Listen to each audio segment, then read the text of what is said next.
Chapter की शुरुआत कर रहे हैं और इस चैप्टर का नाम है समाकलन। क्या नाम है? समाकलन। इंग्लिश में इसको बोलते हैं इंटीग्रेशन।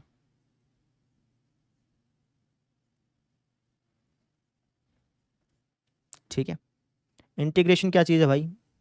इंटीग्रेशन डिफरेंशिएशन का इन्वर्स होता है।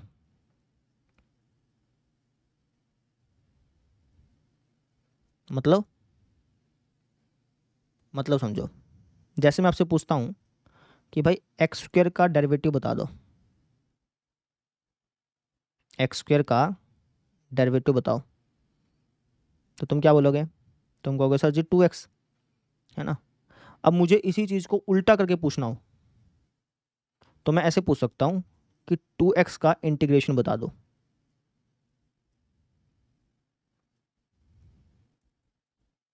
टू एक्स का इंटीग्रेशन क्या हो जाएगा? 2x का इंटीग्रेशन हो जाएगा एक्स स्क्वायर। समझे? अगर कोई आपसे पूछे ना कि एक्स स्क्वायर का डेरिवेटिव बताओ तो तुम कहोगे सर 2x। लेकिन अगर किसी को ये पूछना हो कि भाई 2x किसका डेरिवेटिव था, किसी को अगर आपसे ये पूछना हो ना कि 2x किसका डेरिवेटिव था, ये किसी को पूछना हो तो वो ऐसे पूछ सकता है कि भाई 2x का इंटीग्रेशन बताओ। समझो, 2x का इंटीग्रेशन बताओ या फिर 2x किसका डेरिवेटिव था, दोनों एक बात है। समझ में आई बात? 2x का इंटीग्रेशन क्या होगा? एक्स स्क्वायर, और 2x किसका डेरिवेटिव था? वो भी एक्स स्क्वायर, है ना। इंटीग्रेशन डेरिवेटिव का उल्टा प्रोसेस है भैया, ठीक है ना। अगर आपसे कोई कह दे कि भाई साइन एक्स का डेरिवेटिव बताओ,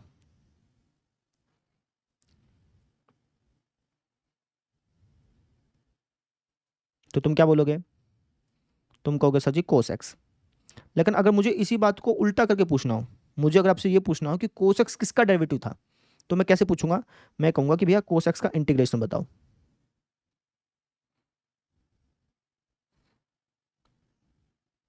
या फिर कह लो कि समाकलन बताओ। ठीक है, वो क्या हो जाएगा? वो हो जाएगा सर जी हमारे पास साइन एक्स। आई बात समझ में? तो इंटीग्रेशन डिफरेंशिएशन का इनवर्स प्रोसेस है। ठीक है, अब जैसे मैं आपसे पूछ लेता हूं कि मैंने तुमसे पूछ लिया कि भैया एक्स स्क्वायर का डेरिवेटिव बता दो, तो तुम क्या बोलोगे? तुम कहोगे सर जी 2x, है ना।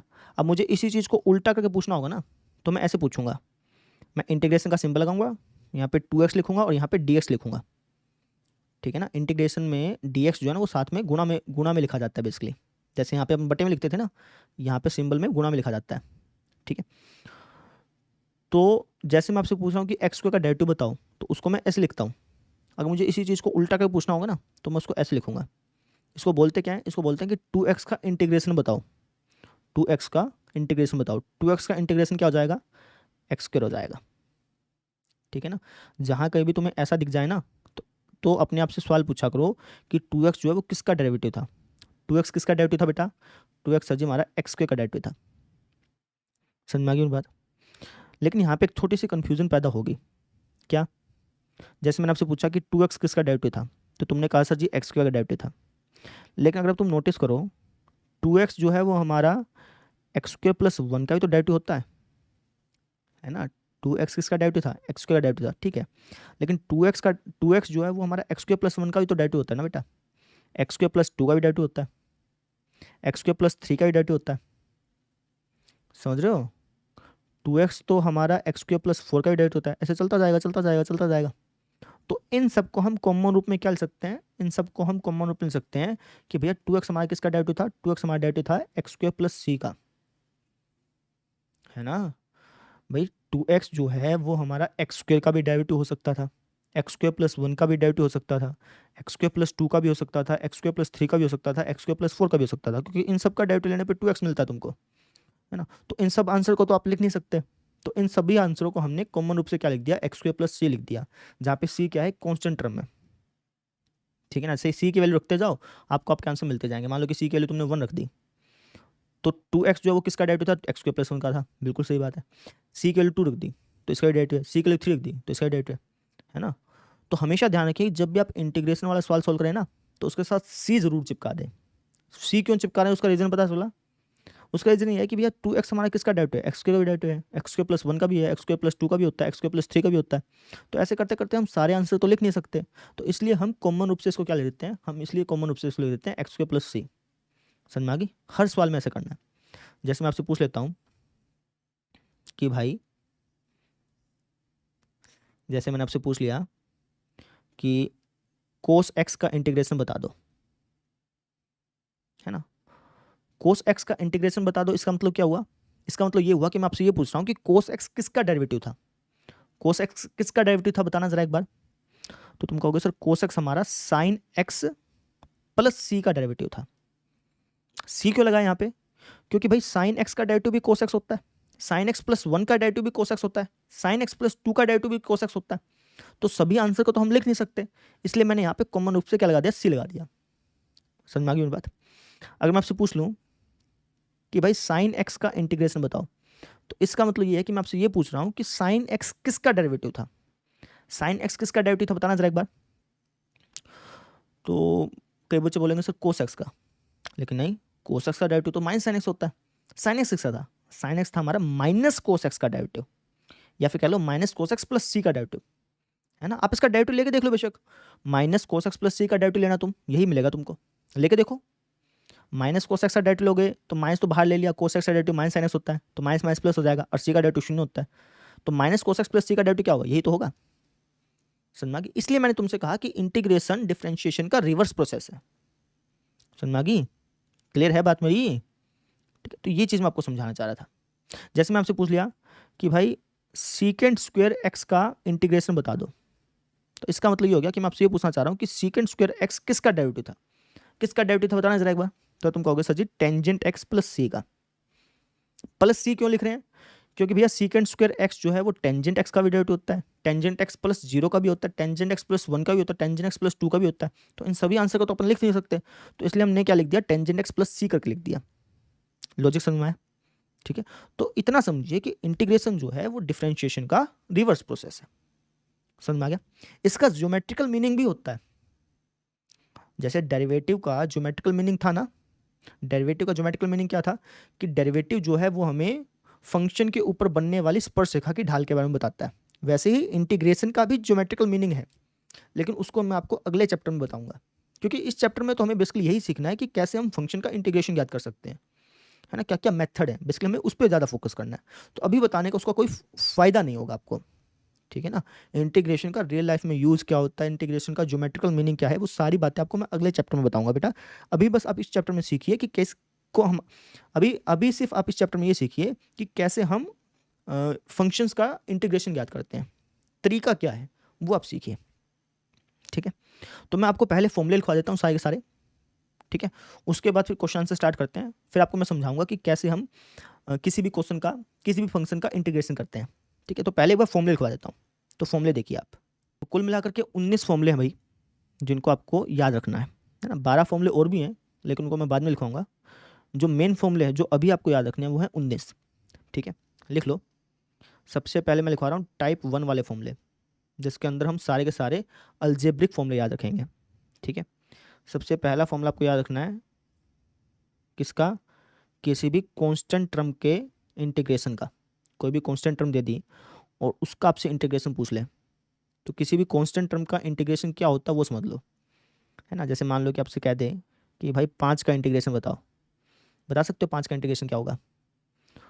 तो आपको सर 5 का इंटीग्रेशन मतलब, 5 का इंटीग्रेशन मतलब कि भैया वो आपसे ये पूछना चाह रहा है कि 5 किसका डेरिवेटिव होता है, 5 किसका डेरिवेटिव होता है। आपके सर 5 डेरिवेटिव होता है 5x प्लस सी का, तो आपने तुरंत बता दिया, है ना। जैसे मैं आपसे पूछता हूँ कि भैया 6 का इंटीग्रेशन बताओ, तो इसका मतलब ये है कि मैं आपसे पूछ रहा हूँ कि 6 किसका डेरिवेटिव होता है, तो आपको सर 6x प्लस सी का। जैसे मैंने आपसे पूछ लिया कि 7 का इंटीग्रेशन बताओ, 7 का इंटीग्रेशन बताओ मतलब कि 7 किसका डेरिवेटिव है, किसका डेरिवेटिव है, साइन एक्स प्लस सी का, यही तो मतलब है। वैसे मैंने आपसे पूछ लिया कि के का इंटीग्रेशन बताओ, के का इंटीग्रेशन बताओ मतलब कि के किसका डेरिवेटिव है, के किसका डेरिवेटिव होगा, के एक्स प्लस सी का, ठीक है ना। तो इसको याद रख लेना, इसको आप ऐसे याद रखना कि के का इंटीग्रेशन के एक्स प्लस सी होता है, ऐसे याद रखना, ठीक है ना। के का इंटीग्रेशन के एक्स प्लस सी होता है, ऐसे रट लो इसको, क्योंकि तुम बार बार अपने आप से सवाल पूछोगे कि भाई 5 किसका डेरिवेटिव था, 6 किसका डेरिवेटिव था, 7 किसका डेरिवेटिव था, बार बार अपने आप से सवाल पूछोगे ना तो उसमें टाइम लगता है ना। तो इसको आप याद रखिए कि भैया के का इंटीग्रेशन के एक्स प्लस सी होता है, ऐसे याद रखिए इसको, समझ में आ गई, ठीक है। नहीं तो आप इसको ऐसे भी याद रख सकते हो कि भाई किसी भी कांस्टेंट टर्म का इंटीग्रेशन मुझसे पूछेगा ना, तो मैं उस कांस्टेंट टर्म को बाहर निकाल लूंगा, कांस्टेंट टर्म को बाहर निकाल लिया, अब यहाँ पे बचेगा इंटीग्रेशन डीएक्स, डीएक्स का इंटीग्रेशन हमेशा एक्स होता है बेटा, डीएक्स का इंटीग्रेशन हमेशा क्या होगा, एक्स होगा, ठीक है ना। तो ये हो जाएगा के एक्स प्लस सी, तो लगाना है, तो आप इसको ऐसे भी याद रख सकते हैं, याद रखना है, मुख्य बात ये है, ठीक है। इसका मतलब मैंने आपको बता दिया, लेकिन आपको याद रखनी है चीज़ें, है ना। आप इसके थ्योरी पार्ट में मत जाइए, बस आप इसको याद रखिए, थ्योरी पार्ट समझा दूंगा लेकिन आपको वहाँ पे जाना नहीं है, आपको उनको याद रखना है, फॉर्मूले को रटना है बिल्कुल, ठीक है, मुंह पे याद होने चाहिए आपको। दूसरा फॉर्मूला देखो भाई, अगर कोई आपसे पूछ ले कि एक्स की पावर एन का इंटीग्रेशन बताओ, तो एक्स की पावर एन का इंटीग्रेशन होता है एक्स की power n plus one upon में एन प्लस वन प्लस में सी, ठीक है ना। पावर बढ़ जाती है और उसी से डिवाइड हो जाती है, ठीक है। जैसे डेरिवेटिव में पावर घटती थी, यहाँ पे क्या होता है कि पावर बढ़ती है और उसी से डिवाइड होती है, ठीक है। इसको आप ऐसे याद रखना, है ना। इसका मतलब भी मैं आपको समझा देता हूँ। जैसे मैंने आपसे पूछ लिया कि भाई एक्स स्क्वायर का इंटीग्रेशन बताओ, तो इसका मतलब क्या होता है, इसका मतलब ये होता है कि मैं आपसे ये पूछना चाह रहा हूँ कि एक्स स्क्वायर किसका डेरिवेटिव होता है, एक्स स्क्वायर किसका डेरिवेटिव होता है, तो आपको एक्स स्क्वायर हमारा डेरिवेटिव होता है इसका, इसका आप करके देख लो, इसका डेरिवेटिव करोगे तो यही आएगा, पक्की बात है, करके देखो तुम, इसका डेरिवेटिव करना, ये हो जाएगा सदिश 3x² 3, यही तो आया, ठीक है ना।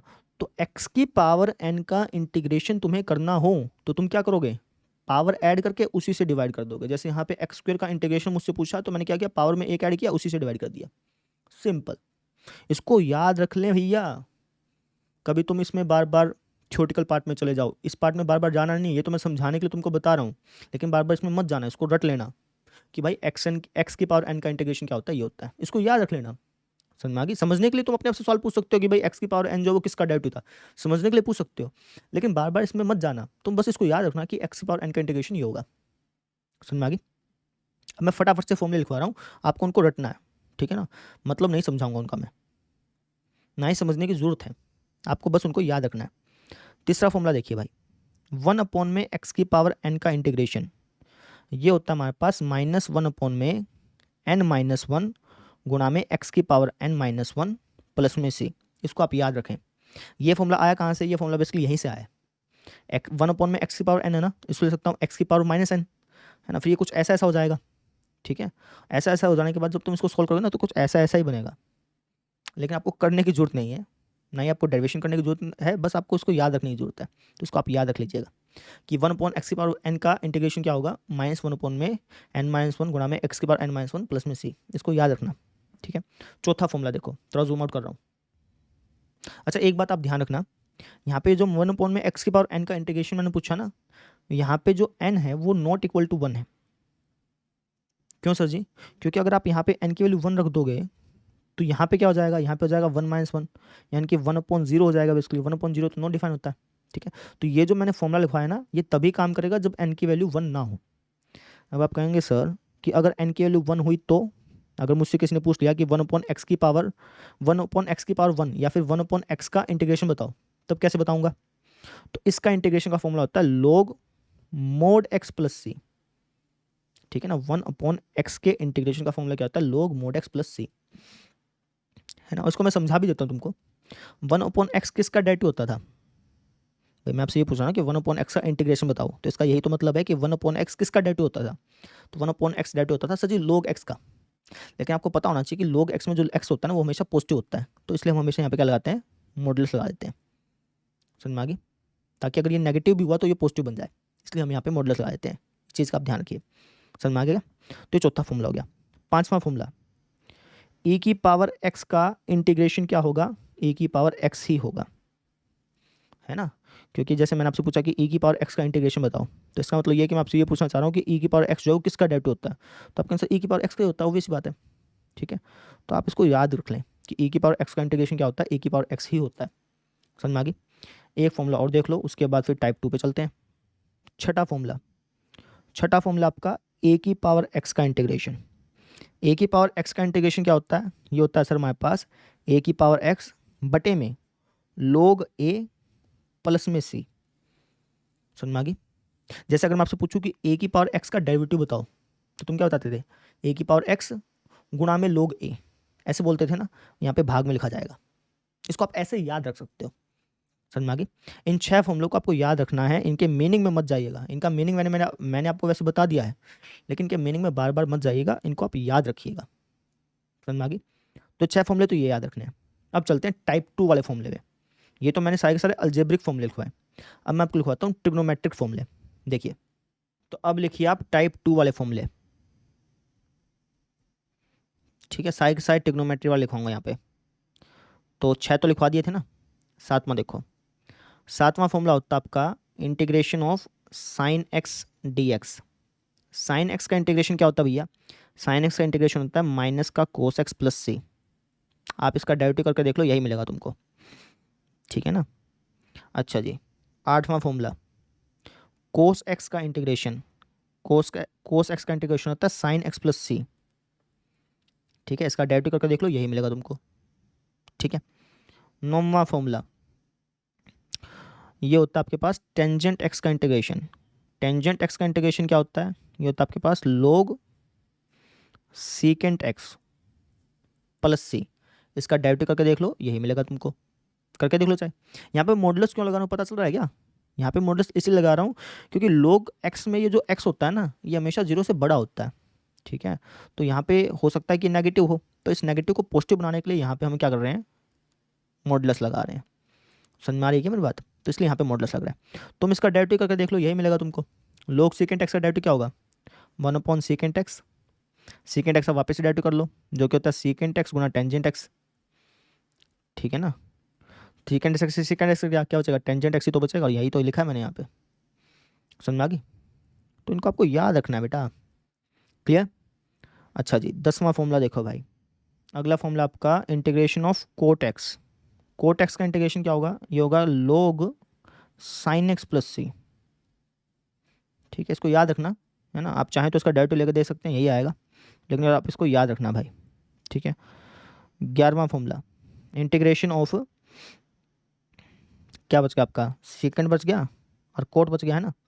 इंटीग्रेशन ऑफ सीकेंट एक्स क्या होगा, इंटीग्रेशन ऑफ सीकेंट एक्स होगा log secant x minus tangent x plus c, है ना। सॉरी, प्लस प्लस आएगा बेटा, यहाँ पे गलती मत कर देना। सीकेंट एक्स का इंटीग्रेशन क्या होता है, log secant x plus tangent x plus c. इसको याद रखना। अगला फॉर्मूला देखो, थोड़ा जूम आउट कर रहा हूँ। 12वां फॉर्मूला ये है इंटीग्रेशन ऑफ कोसिकेंट एक्स, यही बच गया ना।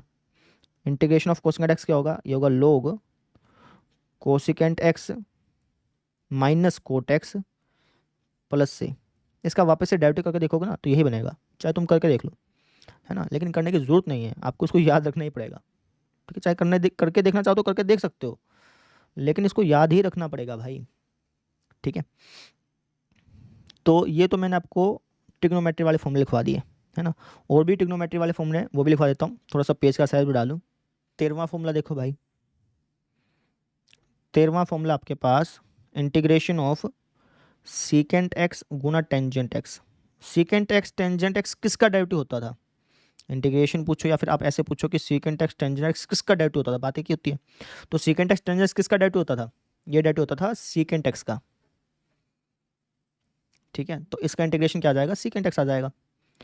जैसे मैं आपसे पूछता हूँ कि integration of cosecant x dot cot x. Cosecant x cot x किसका डेरिवेटिव होता था, आपका आंसर माइनस कोसिकेंट एक्स का, है कि नहीं। कोसिकेंट एक्स का डेरिवेटिव करने पे माइनस में यहाँ पे आता था, लेकिन यहाँ पे माइनस नहीं है तो माइनस यहाँ पे लगा दिया। इसका तुम डेरिवेटिव करके देख लो, यही मिलेगा तुमको, चाहे करके देख लो।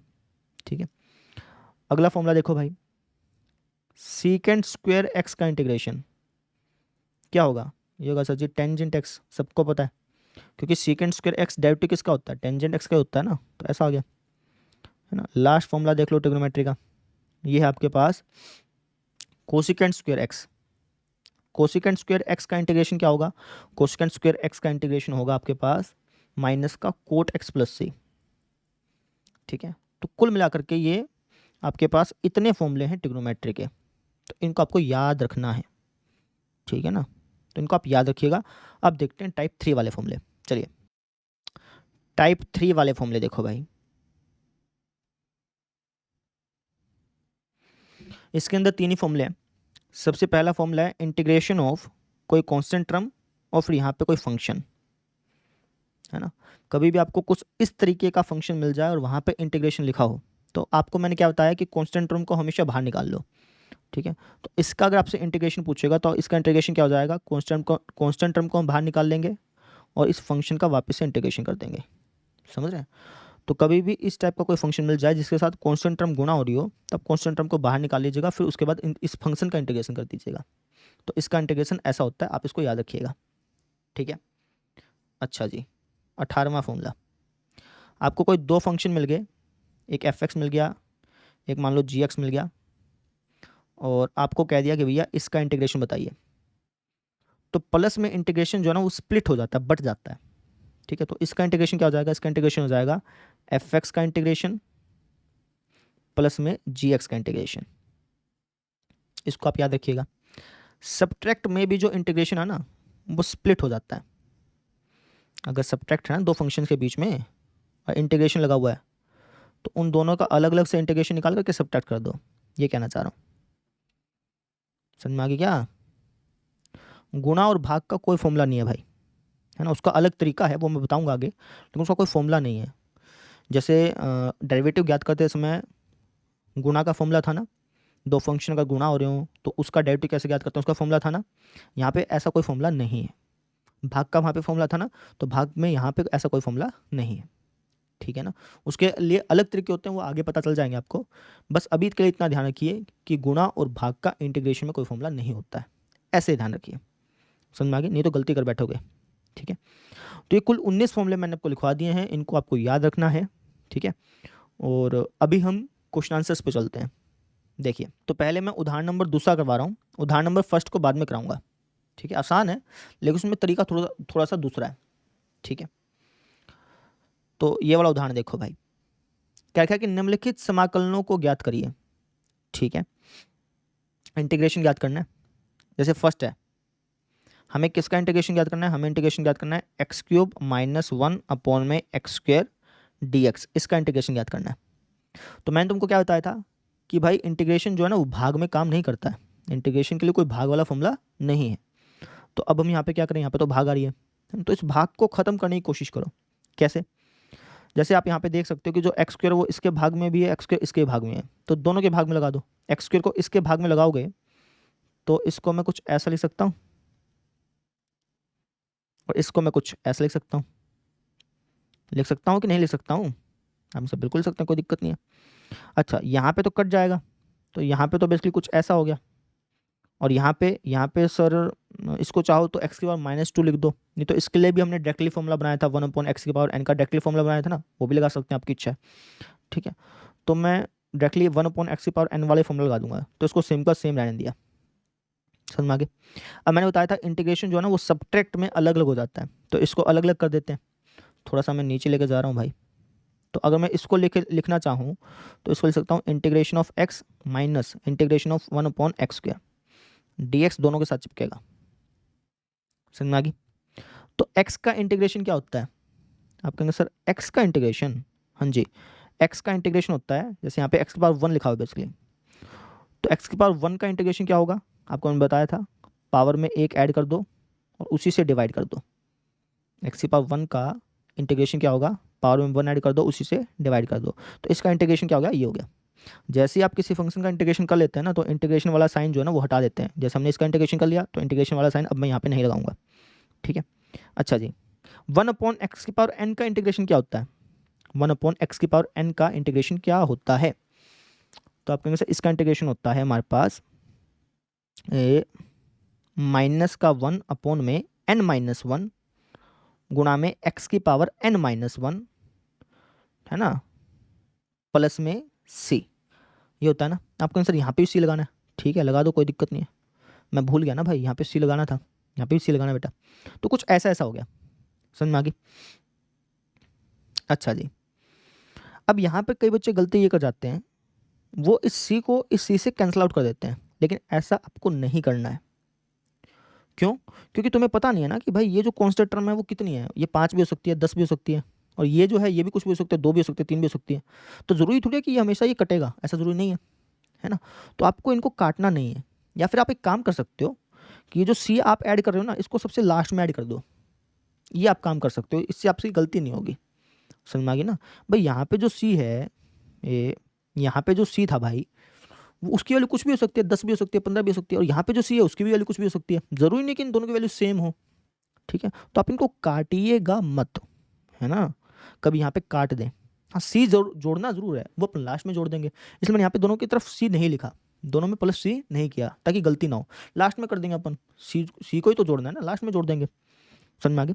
तो वापस समझो, एक्स का इंटीग्रेशन तो ये हो गया भाई, 1/x का इंटीग्रेशन ये हो गया, क्योंकि हमने फॉर्मूले याद किए थे तो हमने फटाफट से इंटीग्रेशन कर दिया। सॉल्व कर लो उसको। तो यहाँ पे अगर मैं इसको सिंप्लीफाई करूँगा तो ये हो जाएगा x² माइनस, अगर आप इसको सिंप्लीफाई करेंगे तो माइनस माइनस प्लस हो जाएगा 1/x, ऐसा हो गया, ठीक है ना? प्लस सी तो आपको ऐड करना ही करना है, तो मैंने प्लस सी ऐड कर दिया। सी के लिए कुछ भी हो सकती है, ठीक है? उसको लिख के दिखाने की जरूरत नहीं है कि भैया where c is a constant term, ऐसा लिख के दिखाने की जरूरत नहीं है। लिखेंगे तो कोई दिक्कत नहीं है, लेकिन वैसे लिख के दिखाने की जरूरत नहीं है। ये अंडरस्टूड होता है कि इंटीग्रेशन वाले सवालों में जो सी ऐड होता है वो एक कांस्टेंट टर्म होती है ना? ये अंडरस्टूड होती है पहले से बातें। तो आपको इसको लिख के दिखाने की आवश्यकता, आपको इसका रीज़न देने की आपको आवश्यकता नहीं है कि भाई सी क्या चीज़ है, ठीक है? तो हमारा आंसर आ गया भाई, समझ में आ गई? अगर आप इसका डेरिवेटिव करेंगे ना तो पक्की बात है यही मिलेगा तुमको, करके देख लो बेशक तुम, इसका डेरिवेटिव करोगे तो यही मिलना है तुमको, ठीक है? तो इस तरीके से हम इंटीग्रेशन वाले सवालों को ऐसे सोल्व करते हैं। यहाँ पे पैटर्न नोटिस किया, यहाँ पे सबसे पहले हमने भाग को हटाने की कोशिश करी। सबसे पहले यही कोशिश करनी है कि भाई जो गुणा है, जो भाग है, उनको हटाया जाए, ठीक है? हर क्वेश्चन में आप हटा नहीं पाओगे, है ना? तो उसका भी तरीका होता है, लेकिन वो आगे आएगा, ठीक है? पहली कोशिश आपकी यही होनी चाहिए कि जो गुणा है, जो भाग है, उनको हटाएं कैसे ना कैसे करके। वही चीज़ हमने की, यहाँ से हमने भाग को हटाने की कोशिश करी, सोल्व किया तो सिंप्लीफाई हो ही गया। इसके बाद तो फॉर्मूले बना ही सकते थे, फॉर्मूले बनाए और आंसर आ गया। ऐसे किया हमने, समझ में आया? अब देखते हैं अगला क्वेश्चन। अब ये वाला क्वेश्चन देखो भाई, क्या रखा भाई, इस फंक्शन का इंटीग्रेशन बताओ। आप कहें सर ये तो बहुत सिंपल है, इसमें तो कोई दिक्कत ही नहीं है, ये तो x⁴n लिखा हुआ है बेसिकली, है ना?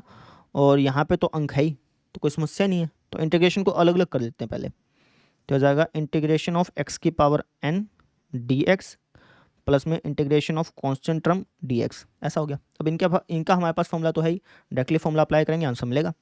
x⁴n का इंटीग्रेशन क्या होता है? x⁴n का इंटीग्रेशन, x⁴n का इंटीग्रेशन होता है सर जी, पावर में 1 ऐड कर दो, उसी से डिवाइड कर दो। तो करना ये हो जाएगा सर हमारे पास x⁴2/3 + 1, और उसी से हमने कर दिया डिवाइड। समझ में आ गई? ठीक है जी। अच्छा, 1 का इंटीग्रेशन क्या होता है? तो आप सर 1 को निकाल लेंगे बाहर, और यहाँ पे लिख देंगे integration of dx, constant term जो भी उसको बाहर निकाल लो और जो बच गया उसको लिख दो। तो कुछ ऐसा ऐसा हो गया, है ना? तो ये क्या हो जाएगा? ये तो हो जाएगा सर हमारे पास x⁴ 5/3 अपॉन में 5/3, ठीक है? और ये क्या हो जाएगा? ये हो जाएगा सर इंटीग्रेशन ऑफ dx हमेशा क्या होता है बेटा, x होता है, ठीक है? ठीक है जी, हो गया, इतना सोल्व करना था। तो हमेशा ध्यान रखें कि सी को ऐड करना है, तो सी को हमने ऐड कर दिया। समझ में आ गई? अब कई बच्चे बोलेंगे सर यहाँ पे भी तो सी था, यहाँ पे तो सी था, सी प्लस सी 2c नहीं हो जाएगा? 2c नहीं हो जाएगा क्या? नहीं भाई, 2c नहीं होगा, क्योंकि यहाँ पे जो कॉन्स्टेंट टर्म है और यहाँ पे जो कॉन्स्टेंट टर्म है वो जरूरी नहीं कि सेम हो। ये हो सकता है कि 7 है, ये हो सकता है कॉन्स्टेंट टर्म 8 है, ठीक है? तो 7 और 8 को जोड़ेंगे तो 2c थोड़ी होगा, 7 और 8 को जोड़ेंगे तो 15 हो जाएगा ना बेसिकली। तो ये जो कॉन्स्टेंट टर्म है इसके बारे में हमें पता नहीं कि क्या चीज़ होगी, तो इसलिए हम क्या करते हैं, लास्ट में सी को ऐड कर देते हैं, ठीक है ना? जब आप आंसर फाइनली निकाल लेना उसमें सी को ऐड कर देना, बस सीधी सी बात ये, ठीक है? इसको थोड़ा सा और सिंप्लीफाई कर लो करना चाहो तो, है ना? तो इसको थोड़ा सा और सिंप्लीफाई कर लेते हैं, उसके बाद फिर सी ऐड कर देंगे। सी को लास्ट में ऐड कर देना, सीधी सी बात ये है, ये कहना चाह रहा हूँ। इसको सिंप्लीफाई कर लेते हैं थोड़ा सा और, तो इसको सिंप्लीफाई करेंगे तो ये हो जाएगा 3/5 x⁵ प्लस में x, और तो सोल्व कर नहीं सकते इसको, ठीक है? अब क्या कर देना, कॉन्स्टेंट टर्म को आप ऐड कर देना, बस ये आपका आंसर हो गया, समझे? तो इस तरीके से हमने इंटीग्रेशन के फॉर्मूलों का यूज करते हुए इंटीग्रेशन तुरंत ज्ञात कर लिया। समझ में? अब देखते हैं अगला प्रश्न। पार्ट देखो भाई, तो यहाँ पे हमें इंटीग्रेशन करना है एक्स की पावर एन प्लस में 2e की पावर एक्स माइनस 1/x, है ना। तो इन सब का फॉर्मूला तो हमें पता ही है, बस इंटीग्रेशन को अलग अलग कर दो। इंटीग्रेशन ऑफ एक्स की power n d x plus में इंटीग्रेशन ऑफ 2e की power x d x minus में integration of 1/x d x. तो इसका ही फॉर्मूला पता है, इसका फॉर्मूला पता है, इसका फॉर्मूला पता है, फॉर्मूला लगाएंगे आंसर आएगा फटाफट से। तो इसका फॉर्मूला क्या होता है, एक्स की पावर एन का इंटीग्रेशन क्या होता है, एक्स की पावर एन का इंटीग्रेशन होता है एक्स की पावर एन प्लस 1 यानी कि 2/3 प्लस 1 और उसी से डिवाइड कर दो, है ना। अच्छा जी, इसका इंटीग्रेशन क्या होता है, तो आपका आंसर 2 को बाहर निकाल लो और e की पावर x का इंटीग्रेशन कर दो, e की पावर x का इंटीग्रेशन e की पावर x ही होता है। अच्छा जी, 1/x का इंटीग्रेशन क्या होता है, 1/x का इंटीग्रेशन होता है सर जी log mod x, ये होता है ना। ठीक है, थोड़ा सा और सिंप्लीफाई कर लेते हैं और उसके बाद फिर हम c ऐड कर देंगे लास्ट में। तो इसको थोड़ा और सिंप्लीफाई कर लो, हो जाएगा x की पावर, यहाँ क्या हो जाएगा, ये हो जाएगा 5/3, है ना। नीचे भी 5/3 आएगा तो ऊपर उल्टा हो जाएगा 3/5 हो जाएगा, प्लस में 2e की power x minus log mod x, है ना। अब c ऐड कर दो आप। समझ में आ गई मेरी बात, क्लियर है। क्योंकि यहाँ पे जो कॉन्स्टेंट टर्म है, यहाँ पे जो कॉन्स्टेंट टर्म है और यहाँ पे जो कॉन्स्टेंट टर्म है, ये ज़रूरी नहीं कि सेम है सब में, ऐसा ज़रूरी नहीं है, ठीक है ना। तो हमें पता नहीं कि उन सभी कॉन्स्टेंट टर्म को जोड़ेंगे तो क्या आएगा असल मायने में, वो हमें चीज़ नहीं पता है। हाँ, लेकिन इस बात की गारंटी है कि सभी कॉन्स्टेंट टर्म को जोड़ेंगे तो कॉन्स्टेंट टर्म ही बनेगी, तो इसलिए हमने यहाँ पे सी को जोड़ दिया। समझ में आया, लॉजिक समझ में आ रही सारी चीज़ों का, ठीक है। तो इस तरीके से हमने सोल्यूशन याद कर लिया भैया, आसान था ना, कोई दिक्कत नहीं है। फॉर्मूले याद रखोगे तो कोई दिक्कत ही नहीं है। लेकिन अगर तुम ये सोचोगे कि भाई ये किसका डेरिवेटिव था, ये किसका डेरिवेटिव था, ऐसे ऐसे करके सोचोगे तो टाइम लगेगा, है ना। कई क्वेश्चन ऐसे भी करेंगे हम, कई क्वेश्चन में फॉर्मूला नहीं लगेगा तो हम अपने आप से सवाल पूछेंगे कि भाई ये किसका डेरिवेटिव होता है, इस तरीके से भी करेंगे। लेकिन जिसका फॉर्मूला पता है उसको तो फॉर्मूले से करो ना भाई, उसमें टाइम बचेगा तुम्हारा, ये चीज़ है। क्लियर। अब देखते हैं अगला क्वेश्चन। अब ये वाला उदाहरण देखो भाई, इसका फर्स्ट पार्ट क्या लिखा है, इंटीग्रेशन बताओ किसका, sine x plus cos x d x का। यहाँ पे बीच में प्लस है तो इंटीग्रेशन जो है वो स्प्लिट हो जाएगा, बट जाएगा, ऐसे हो जाएगा, ठीक है। आप फॉर्मूले बताओ मुझे। साइन एक्स का इंटीग्रेशन क्या होता है, साइन एक्स का इंटीग्रेशन होता है सर जी माइनस कोस एक्स, याद रख लें इसको, ठीक है। और कोस एक्स का इंटीग्रेशन क्या होता है, कोस एक्स का इंटीग्रेशन होता है सर जी साइन एक्स, अब प्लस ही तो करना ही है, तो ये हमारे पास आंसर आ गया, तुरंत निकाल लिया, कोई दिक्कत आई। लेकिन अगर तुम ये सोचने में बैठ जानते कि भाई साइन एक्स किसका डेरिवेटिव होता है, कोस एक्स किसका डेरिवेटिव होता है, तो टाइम लग जाता भाई। जब तुम्हें डायरेक्टली फॉर्मूले पता है, तुमने फटाफट से फॉर्मूले लगाया, आंसर आया, सिंपल, ठीक है। सेकंड पार्ट देखो, सेकंड पार्ट में हमें इंटीग्रेशन किसका याद करना है, इंटीग्रेशन याद करना है कोसिकेंट एक्स गुना cosecant x plus cot x, ठीक है। तो जैसा कि मैंने वो बताया था कि इंटीग्रेशन में गुणा का कोई फॉर्मूला होता नहीं है ना, होता है लेकिन फिर मैं वो लास्ट में बताऊंगा आपको, अभी नहीं बताऊंगा, क्योंकि वो जो फॉर्मूला है ना वो इतना आसान नहीं है, खिचड़ी बनती है उसमें बहुत ज़्यादा। तो आपको यही कोशिश करनी है कि इंटीग्रेशन वाले सवालों में गुणा और भाग को हटाने की, हमेशा हटाने की कोशिश करनी है। तो सबसे पहले हम यहाँ से गुणा को हटाने की कोशिश करते हैं। तो गुणा को कैसे हटाएं, तो आप इसे गुणा कर लीजिए, अपने आप हट जाएगा, तो जाएगा integration of cosecant square x plus में कोसिकेंट एक्स कोट एक्स। तो आपका सर यहाँ से तो गुणा हटा दी, लेकिन यहाँ पे तो गुणा अटक गई ना, कोई बात नहीं, कैसे कर सर, क्यों कोई बात नहीं, क्यों, क्योंकि इसका फॉर्मूला पता है ना हमें, cosecant x plus cot x का इंटीग्रेशन का फॉर्मूला नहीं पता गया, अभी लिखवाया तो था तुमको। अगर फॉर्मूला नहीं पता होता फिर हम यहाँ से हटाने की कोशिश करते हैं, फॉर्मूला पता है तो कुछ हटाने की जरूरत ही नहीं है, ठीक है। तो बस इंटीग्रेशन कर लो, अलग अलग कर सकते हैं अपन। इसका इंटीग्रेशन क्या होगा, ये होगा सर हमारे पास कोसिकेंट स्क्वायर एक्स का इंटीग्रेशन क्या होता है, माइनस का कोट एक्स, और कोसिकेंट एक्स कोट एक्स का इंटीग्रेशन क्या होता है, माइनस का कोसिकेंट एक्स, है ना। आ गया हमारा आंसर, सी तो में ऐड करना ही है, तो हमारा आंसर आ गया। समझे कि नहीं समझे। अगर इसका नहीं फॉर्मूला होता ना, कोई फॉर्मूला नहीं होता, तब मैं यहाँ से गुणा को हटाने की कोशिश करता, तिकड़मबाजी लगाता है यहाँ पे, लेकिन हमें इसका फॉर्मूला पता है तो कुछ दिक्कत करने की जरूरत ही क्या, डायरेक्टली फॉर्मूला लिखो, आंसर आ गया, समझ में आ गई। तो ऐसे सेकंड पार्ट था। अब थर्ड पार्ट देखो आप, पार्ट हमारे पास क्या है, थर्ड पार्ट हमारे पास सच ये है, integration of 1 minus sine x upon में कोस स्क्वायर एक्स, ठीक है। तो कोस स्क्वायर एक्स को दोनों से भाग कर देते हैं, ये हो जाएगा integration of 1 upon cos square x क्या होता है, second square x, minus sine upon कोस क्या होता है, टेंजेंट एक्स, और 1 अपॉन कोस क्या होता है, सेकेंट एक्स। ये कुछ ऐसा हो गया, है ना। इंटीग्रेशन स्प्लिट हो जाएगा, माइनस से बीच में स्प्लिट हो जाएगा। तो सीकेंट स्क्वायर एक्स का इंटीग्रेशन बताना, सीकेंट स्क्वायर एक्स का इंटीग्रेशन होता है टेंजेंट एक्स, और टेंजेंट एक्स सीकेंट एक्स का इंटीग्रेशन बताना, ये होता है सर जी सीकेंट एक्स प्लस सी, तो लगाना ही है। ये आपके पास आंसर आ गया। आसान था ना, कोई मुश्किल था? फॉर्मूले याद हो तो तुरंत देख लेंगे तुम्हारे आंसर, समझ रहे हो? अब देखो अगला क्वेश्चन। अब ये वाला उदाहरण देखो भाई, क्या क्या लिखा है? क्या लिखा है कि ये फंक्शन है, इस फंक्शन के द्वारा परिभाषित फलन f का जो प्रति अवकलज है वो कैपिटल F है और उसको हमें ज्ञात करना है। प्रति अवकलज सर जी, प्रति अवकलज कहो, इंटीग्रेशन कहो, समाकलन कहो, समकल कहो, एक ही बात है, ठीक है ना। प्रति अवकलज भी क्या होता है? इंटीग्रेशन ही होता है। प्रति अवकलज को इंग्लिश में बोलते हैं एंटी डेरिवेटिव, और एंटी डेरिवेटिव होता क्या चीज़? एंटी डेरिवेटिव इंटीग्रेशन को ही बोलते हैं, ठीक है। तो ये इंटीग्रेशन ही है भाई। हमसे बोल क्या रखा है वो समझो। हमसे क्या रखा है कि ये फंक्शन है, इस फंक्शन का इंटीग्रेशन ज्ञात करना है, ठीक है। जहाँ पे इंटीग्रेशन में अगर हम जीरो डाल दें, अगर इसके इंटीग्रेशन में अगर हम जीरो डाल दें तो वो 3 के बराबर आ जाए, समझ रहे हो? ठीक है, कहने का मतलब क्या है कि इसका इंटीग्रेशन ज्ञात कर दो, सिंपल सी बात ये है, इसका इंटीग्रेशन ज्ञात कर लो। और इंटीग्रेशन में आप है ना, जीरो जब डालेंगे तो 3 आएगा, बस ऐसा क्या रखा है। तो करके दिखाता हूँ, फिर समझ में आएगा तुमको। हमारे पास फंक्शन क्या है? फंक्शन हमारे पास 4x³ - 6 है ना। हमें इस फंक्शन का क्या ज्ञात करना है? इंटीग्रेशन ना, ठीक है। इसका इंटीग्रेशन ज्ञात करना है ना, तो इसके इंटीग्रेशन को हम कैपिटल F(x) से डिनोट कर रहे हैं, क्योंकि यहाँ पे लिखा भी हुआ ना कि f का इंटीग्रेशन कैपिटल F है, तो इसके इंटीग्रेशन को हम किससे नोट कर रहे हैं? कैपिटल F से नोट कर रहे हैं भाई। इसका इंटीग्रेशन क्या हो जाएगा बताएंगे आप? आपने सर इसका इंटीग्रेशन, 4 तो कॉन्स्टेंट टर्म है, उसको बाहर फेंक दो। x³ का इंटीग्रेशन क्या होता है? इंटीग्रेशन पूछ रहा हूँ तुमसे, ये होता है सर पावर ऐड कर दो, उसी से डिवाइड। और कॉन्स्टेंट टर्म का इंटीग्रेशन क्या होता है? कॉन्स्टेंट टर्म का इंटीग्रेशन सर जी 6x + c, ये होगा ना भाई, ठीक है। चाहे तो तुम इसका वापस से डायरेक्ट करके देख लो, यही आना है तुम्हारे पास, ठीक है। तो इसका इंटीग्रेशन करने पे हमें ये मिल गया। अब हमसे क्या बोल रहा है? हमसे बोला है कि जो आपने इंटीग्रेशन याद किया ना, इसकी खास बात ये है कि अगर आप इस इंटीग्रेशन में एक्स की जगह जीरो डालेंगे, एक्स की जगह जीरो डालेंगे तो पूरा पूरा 3 बन जाएगा, ठीक है। हम कह देंगे कि प्रश्नानुसार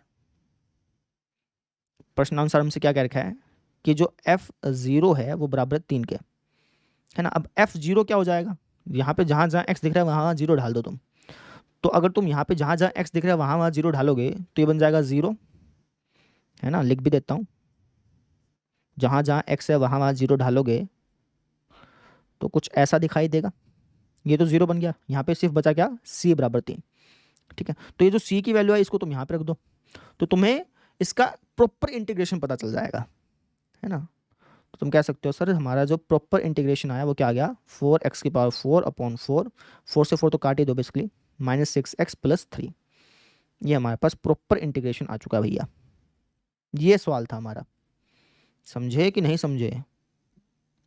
समझ में आ गई? हमें इसका इंटीग्रेशन ही ज्ञात करना था, लेकिन सी की वैल्यू के साथ।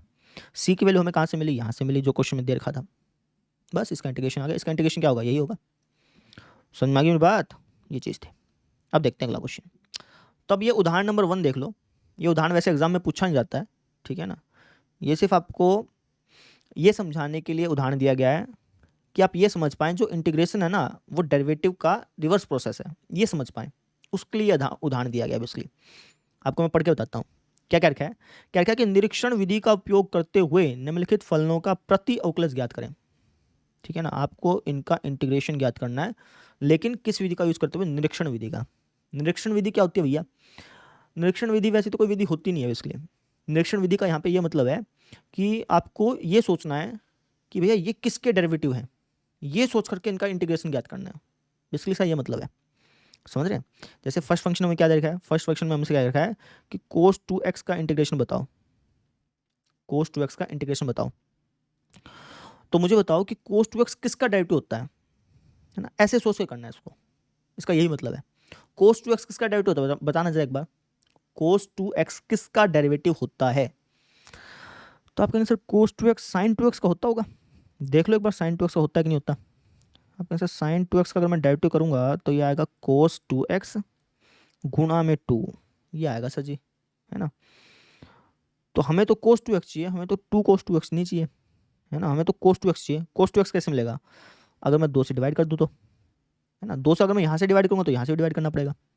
यानी कि अगर मैं साइन 2x/2 का डेरिवेटिव करूंगा ना तब ये आएगा, ठीक है। या फिर कह लो कि भैया अगर मैं साइन 2x/2 का डेरिवेटिव करूंगा ना तब हमारा कोस 2x आएगा।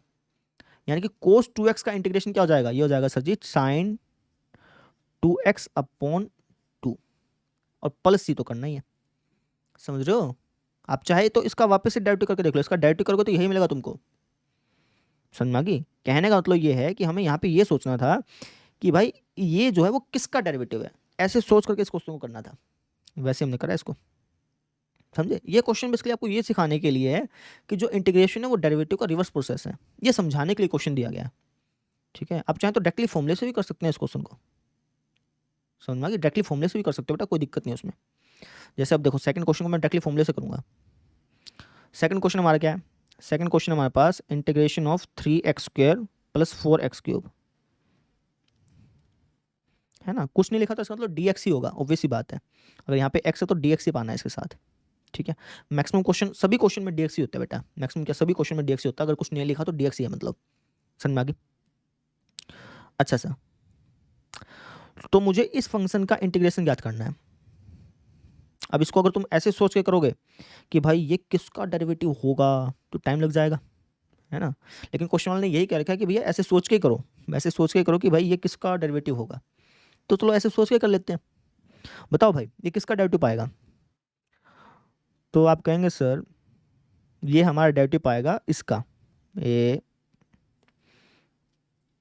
इसका। आप कहेंगे सर आपने सोच के थोड़ी किया, आपने तो डायरेक्टली फॉर्मूला लगाया है। तो डायरेक्टली फॉर्मूला लगा दो भाई, तुम सोच के को तो कितना टाइम लग जाएगा। यहाँ पे इसका कोई डायरेक्टली फॉर्मूला था नहीं हमारे पास, अभी हमने नहीं पढ़ा था। इसका डायरेक्टली फॉर्मूला होता है, आगे बताऊंगा तुमको, लेकिन अभी हमने नहीं पढ़ा था, तो चलिए यहाँ पे सोचना पड़ा कि भाई ये किसका डेरिवेटिव होगा। यहाँ पे तो उसका डायरेक्टली फॉर्मूला है, तो डायरेक्टली फॉर्मूला लगा दो, कोई दिक्कत नहीं है। ये क्वेश्चन एग्जाम में ऐसे पूछेगा नहीं, एग्जाम में ये बोलेगा कि भाई इसका इंटीग्रेशन बताओ, डायरेक्टली ये बोलेगा। निरीक्षण विधि का कोई चक्कर आएगा ही नहीं, ठीक है ना। तो इसका इंटीग्रेशन क्या हो जाएगा, ये हो जाएगा सिंपल। इसका डेरिवेटिव करके देख लो चाहे तुम, यही आना है, समझ में आ गई। थर्ड पार्ट देख लो तुम, थर्ड पार्ट में क्या है, 1/x का इंटीग्रेशन। 1/x का इंटीग्रेशन क्या होता है भैया, तो तुम कहोगे सर 1/x किसका डेरिवेटिव होता है, log x का होता है। लेकिन हम यहाँ पे मॉडुलस लगा देते हैं, क्योंकि अगर ये x नेगेटिव हुआ तो फिर यहाँ पे गलती हो जाएगी, तो इसलिए यहाँ पे मॉडुलस लगाना ज़रूरी है, ठीक है। तो ये हमारा आंसर आ गया भाई, समझ में आ गई। तो ये चीज़ है, क्लियर, समझ में आया। तो इस तरीके से हमने इस क्वेश्चन को सॉल्व कर लिया। ये उदाहरण नंबर 1 जो है जिसमें निरीक्षण विधि लिखी हुई है ना, निरीक्षण विधि का यही मतलब है कि भैया आप ऐसे सोच के करो कि ये किसका डेरिवेटिव होगा, ऐसे सोच करके इन क्वेश्चन को करना था बेसिकली। लेकिन ज़रूरी नहीं है कि आप ऐसे सोच के करें, जिसका फॉर्मूला पता उसको डायरेक्टली कर लो, जिसका नहीं पता उसमें ऐसे सोच लो कि भाई ये किसका डेरिवेटिव होगा, जैसे हमने यहाँ पे किया, ठीक है। ये बेतुका सा क्वेश्चन था वैसे देखा जाए तो, डायरेक्टली फॉर्मूले से ही करने चाहिए थे। चलो कोई बात नहीं, एनसीईआरटी वाले यही सिखाना चाह रहे हैं आपको कि भाई इंटीग्रेशन जो है वो डेरिवेटिव का रिवर्स प्रोसेस है, यही सिखाने के लिए उन्होंने ये क्वेश्चन डाला हुआ है, ठीक है। तो बेसिकली हमने इस प्रश्नावली के सारे उदाहरण कर लिए, सारा कंसेप्ट मैंने आपको बता दिया। अब प्रश्नावली को आप खुद ब खुद खुद ब खुद सोल्व करने की कोशिश करिएगा, निकल जाएगी। कोई क्वेश्चन ना निकले तो अगले लेक्चर में देख लीजिएगा, ठीक है। तो इस तरीके से हमने इसको कर लिया, कल मिलते हैं फिर, आज के लिए इतना ही, थैंक यू।